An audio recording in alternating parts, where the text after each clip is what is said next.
ፍቅር መክሊት ነው። ሰው የዘራውን የሚያጭደው። ስንወደው የሚወደን ሰው እናገኛለን። እየጠላ ነው የሚወደን አናገኝም። ስንወደው ነው የሚወደን ሰው ሁሉ።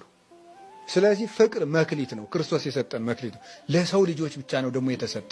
እንስሳት ፍቅር የላቸውም እኮ። ፍቅር አይባልም ይነሱ። ፍቅር የሚባለው ምን ማለት ይመስላችኋል? ፍቅር ማለት የራስን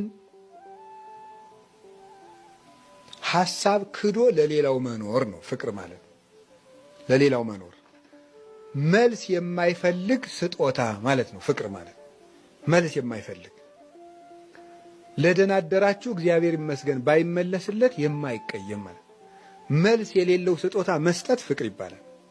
ሳይጠብቁ ማድረግ ማለት ነው። የሚወዷችሁንማ ብትወዱ ምን ትርፋላችሁ? ይህንማ ቀራጮችስ ያደርጉት የለምን ብሏል ጌታ። የሚወዷቸውን መውደድማ አሕዛብም ያደርጉታል።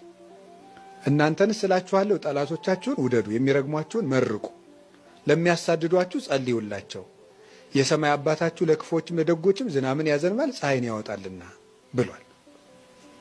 ዝናብ ያለው ሥጋው ደሙን ነው።